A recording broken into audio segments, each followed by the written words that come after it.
तो अब हम शुरू करने जा रहे हैं सेकंड कंडीशनल। उससे पहले कहना चाहूँगा कि आपने अगर हमारी टाइप फर्स्ट कंडीशनल सेंटेंसेस की वीडियो नहीं देखी है तो उसका लिंक डिस्क्रिप्शन बॉक्स में दिया गया है और वीडियो के स्क्रीन पर भी शो हो रहा है। तो अगर आप ये वीडियो देख रहे हैं सेकंड कंडीशनल, तो इससे पहले ज़रूरी है कि आप टाइप वन कंडीशनल वीडियो भी ज़रूर देखें। अब हम बढ़ते हैं फ्रेंड्स टाइप टू की तरफ।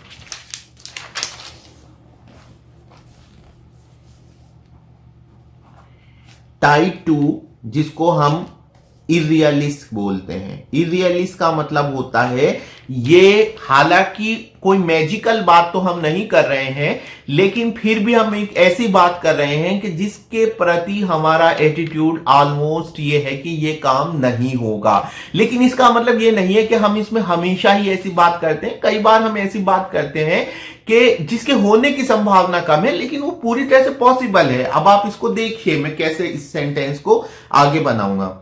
आप इसका एग्जाम्पल सेंटेंस देखिए। मैं दो एग्जाम्पल सेंटेंस लिखूंगा आपके सामने, 2 या 3, और आप उनको बनाओगे। अगर तुम मुझे 2000 रुपये उधार दे दो तो मैं अभी अपने नए कपड़े खरीद लूं। आप देख रहे हैं कि हिंदी में जब हम इसकी हिंदी में बोल रहे हैं तो जो डिपेंडेंट क्लॉज है उसमें भी मैंने किसी टेंस का यूज नहीं किया है, बल्कि जो वर्ब है उसको बेयर फॉर्म में यानी इंपेरेटिव फॉर्म में यूज किया है। और जो मेन क्लॉज है उसमें भी मैंने जो यूज किया है वो यूज किया है वर्ब की नॉर्मल फॉर्म को यूज किया है, बेयर फॉर्म को यूज किया है। मैंने उसमें किसी टेंस का यूज नहीं किया है। इसके अलावा और इसके एग्जाम्पल देखिए। अगर मेरे पास 2000 रुपये हो तो मैं तुम्हें अभी उधार दे दूं।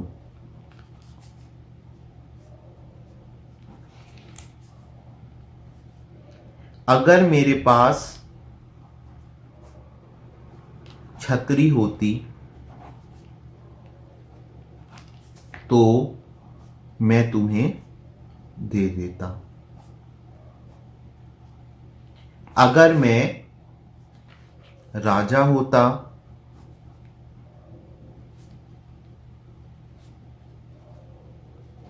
तो अपने राज्य में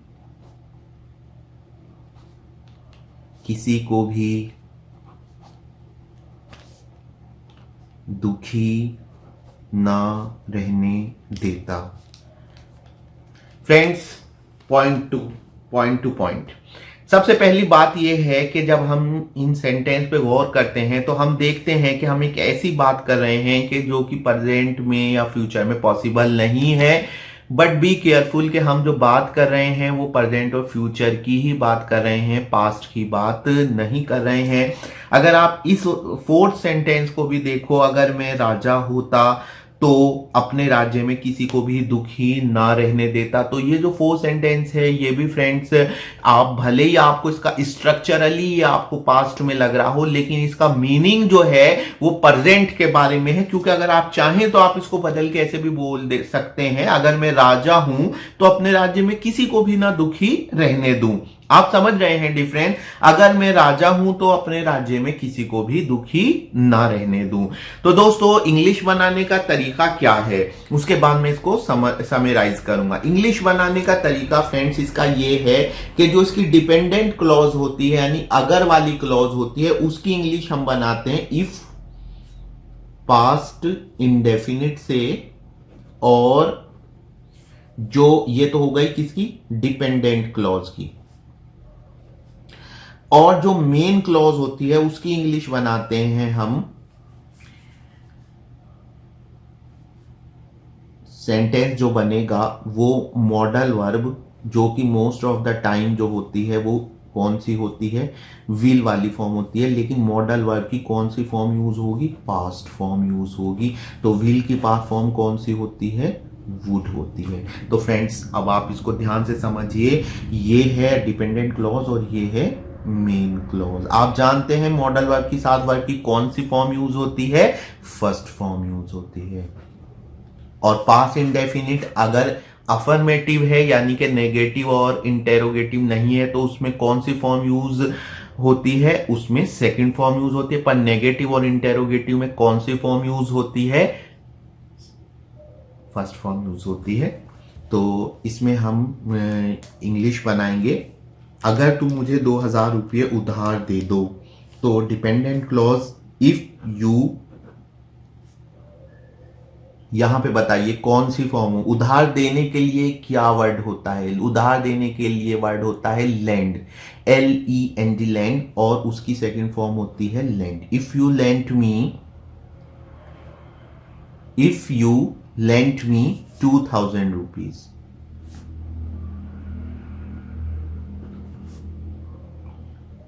तो मैं अभी नए कपड़े खरीद लूं। I would buy new clothes right now. आपने देखा फ्रेंड्स केस में हमने पास्ट इंडेफिनिट यूज किया है। अगर हम ये नेगेटिव सेंटेंस होगा तो हम डिड नॉट से यूज करेंगे और यहां पे वर्ब की फर्स्ट फॉर्म यूज करेंगे। फ्रेंड्स मैं कहना चाहता हूं कि ये देखने में यानी मॉर्फोलॉजिकली जो है ये आपको पास्ट का सेंटेंस लगेगा, लेकिन जो बात हो रही होगी वो प्रेजेंट या फ्यूचर की हो रही होगी। अब आप इस सेंटेंस की इंग्लिश तो ये हुई। अब सेंटेंस नंबर 2 की इंग्लिश आप मेरे साथ बनाएंगे। सेंटेंस 2 की इंग्लिश आप मेरे साथ बनाएंगे। अगर मेरे पास 2000 रुपये हो तो मैं तुम्हें अभी उधार दे दूं। तो फ्रेंड्स मैंने कहा कि इसमें पास्ट इंडेफिनिट का यूज होता है, लेकिन सेंटेंस अगर is am are was verb वाला है यानी जिसमें कोई भी मेन वर्ब यूज नहीं है तो उसके बनाने का तरीका जो है वो थोड़ा सा डिफरेंट हो जाता है। वो क्या होता है कि उसमें आप जो हेल्पिंग बनाएंगे वो इफ प्लस सब्जेक्ट प्लस, अगर सेंटेंस है वाला है तो उसमें हम क्या बनाएंगे, हैड बनाएंगे। और अगर इफ सब्जेक्ट प्लस वर्ब और इसमें प्रेडिकेट यानी कि बाकी का सेंटेंस है, ये है डिपेंडेंट क्लॉज के लिए। और जो बाकी सेंटेंस है यानी कि मेन सेंटेंस है उसकी इंग्लिश बनाने का तरीका सेम यही है, मॉडल वर्ब की पास्ट फॉर्म, जो कि ज्यादातर केसेस में क्या होगी, वुड, और फिर वर्ब की फर्स्ट फॉर्म होगी। या फिर अगर इज एम आर वाला है तो वो एक अलग बात है। तो बनाइए इसकी इंग्लिश। अगर मेरे पास 2000 रुपये हो तो मैंने कहा कि ये जो है, अगर मैं आपसे सिंपल एक डिक्लेरेटिव सेंटेंस बोलता हूं, मेरे पास 2000 रुपये हैं, तो आप इसकी इंग्लिश क्या बनाएंगे, आई हैव 2000 रुपीज। लेकिन इसमें जो वर्ब यूज हुई है वो कौन सी है, have. I have 10,000 rupees.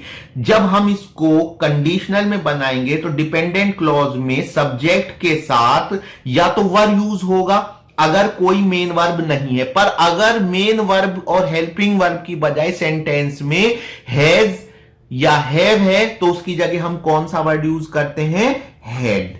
If I had 2000 rupees,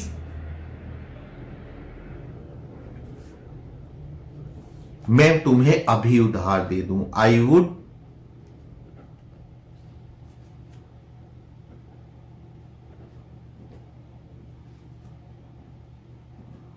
land you right now. यहां मैंने लैंड यूज किया है जो कि वर्ब की फर्स्ट फॉर्म है। फ्रेंड्स अब इसकी इंग्लिश बनाइए। अगर मेरे पास छतरी होती तो मैं तुम्हें दे देता। आप इसकी इंग्लिश बनाइए, मेरे पास छतरी है, आई हैव एन अम्ब्रेला। तो इंग्लिश अब इसको अगर में बदलिए तो क्या कहेंगे, चूंकि इसमें इज एम आर तो नहीं आ रहा है तो हम वर्ब तो यूज नहीं करेंगे, तो हम क्या यूज कर, चूंकि इसमें क्या आ रहा है, have. If I have an umbrella को हम क्या है, if I had an umbrella तो मैं तुम्हें दे देता। आई वुड गिव यू, अगर मेरे पास छतरी होती तो मैं तुम्हें दे देता। ध्यान रहे हम बात प्रेजेंट या फ्यूचर की कर रहे हैं, तो इसको आगे लिख के मैं बता देता हूं आपसे। If I had an umbrella I would give you.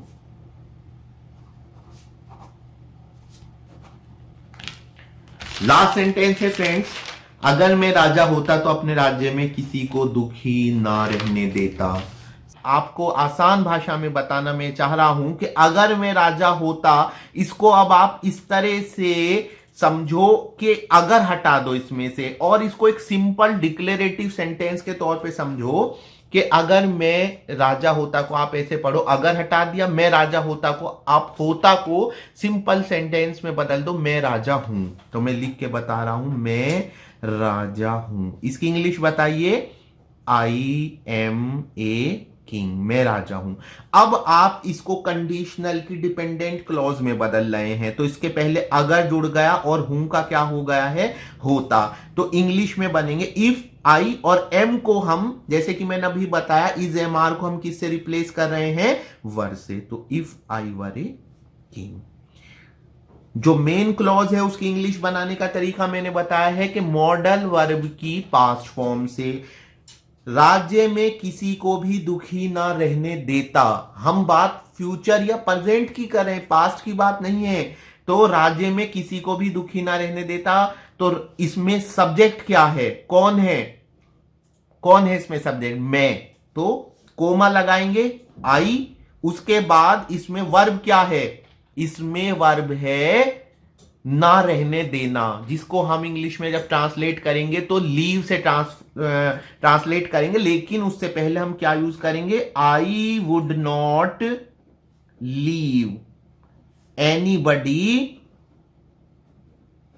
Unhappy in my kingdom.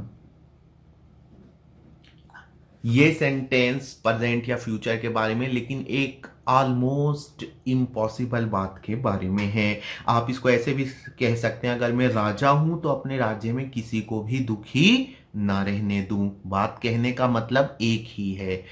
अगर आप इस सेंटेंस को ऐसे सोचो, अगर मैं सन 1500 में राजा होता तो मैं अपने राज्य में किसी को भी दुखी ना रहने देता, वो एक बिल्कुल डिफरेंट बात हो जाएगी। हम क्लियर कट भूतकाल की बात कर रहे हैं, तो अभी हम वो यहां पे नहीं डिस्कस करेंगे, क्योंकि हम यहां पे टाइप 2 का डिस्कशन कर रहे हैं। और टाइप 2 में हम एक ऐसी बात के बारे में बात करते हैं जो हालांकि प्रेजेंट या फ्यूचर के बारे में होती है, लेकिन उसके होने की, उसके घटित होने की संभावना लगभग नहीं के बराबर होती है। या फिर हम एक ऐसी बात कर रहे होते हैं जो संभव नहीं है। जैसे कि अभी हमने सेंटेंस नंबर 3 कहा था, अगर मेरे पास छतरी होती तो मैं तुम्हें दे देता। इसको आप ऐसे समझो, अगर मेरे पास छतरी हो तो मैं तुम्हें दे दूं, अगर मेरे पास छतरी होगी तो मैं तुम्हें दे दूंगा। लेकिन मतलब यही है कि मेरे पास छतरी नहीं है, इस वजह से मैं आपको नहीं दे सकता। तो ये सेंटेंस है। तो आप इसको यहां पे, अब आपके लिए एक बात और मैं बताना चाहूंगा कि जैसे कि आप देख रहे हैं, मैंने यहां पे कहा है अगर मैं राजा होता, तो मैंने इसमें वर यूज करा है। अगर आप सोच रहे हैं कि ये सिर्फ आई की वजह से यूज किया है, या आई के साथ तो नॉर्मली हम वाज यूज करते हैं, और अगर आई की बजाय कोई और सिंगुलर वर्ड होगा, जैसे कि ही होगा, या फिर कोई भी सिंगुलर सब्जेक्ट होगा, तो हम उसकी जगह भी वर ही यूज करेंगे। तो जी हां दोस्तों, अगर इसकी जगह कोई सिंगुलर सब्जेक्ट है तो भी हम वर यूज करेंगे, प्लूरल सब्जेक्ट है तो भी वर यूज करेंगे। देर किस बात की, सेंटेंस को एग्जाम्पल से समझते हैं। अगर तुम्हारे जूते गीले हों तो तुम्हें सर्दी लग सकती है या लग जाएगी।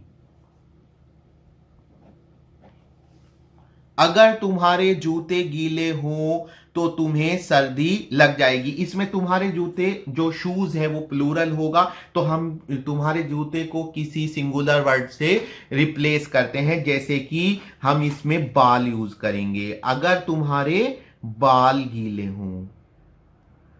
अब आप इसको सेंटेंस की इंग्लिश बनाइए। ध्यान रहे दोस्तों, इंग्लिश में हेयर हमेशा सिंगुलर में यूज होता है, कभी भी प्लूरल में नहीं यूज होता। तो अगर ये तुम्हारे बाल गीले हैं, क्या कोई मुझे इसकी इंग्लिश बताएगा? Your hair is wet. Your hair is wet. लेकिन जब हम इसको डिक्लेरेटिव से कंडीशनल में चेंज करेंगे तो हम कहेंगे if your hair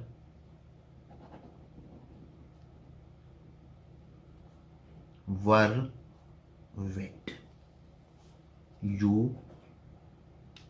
would catch cold. If your hair were wet. Hair हालांकि सिंगुलर है लेकिन वर यूज हुआ है। तो दोस्तों ये इंग्लिश की एक इडियोसिंक्रेसी है। और यहाँ पे एक वर्ड आपने सुना इडियोसिंक्रेसी, तो प्लीज इडियोसिंक्रेसी को अभी अपनी डिक्शनरी में या ऑनलाइन सर्च कीजिए और कमेंट बॉक्स में कमेंट भी छोड़ना है कि इडियोसिंक्रेसी वर्ड का क्या मतलब होता है। तो दोस्तों ये था टाइप 2। आपको मेरी एक और वीडियो जो कि डेडिकेटेड टाइप 2 सेंटेंसेस पर होगी, उसके बारे में वो आप देखेंगे। तो यहां तक बात थी सेकंड कंडीशनल की। अब हम बात करेंगे थर्ड कंडीशनल की, जिसके लिए मेरी सेपरेट वीडियो है, जिसका लिंक डिस्क्रिप्शन बॉक्स में दिया गया है और वीडियो के स्क्रीन पर भी शो हो रहा है। डिस्क्रिप्शन बॉक्स में जाके आप लिंक पर क्लिक कर सकते हैं और थर्ड कंडीशनल वीडियो पर जा सकते हैं।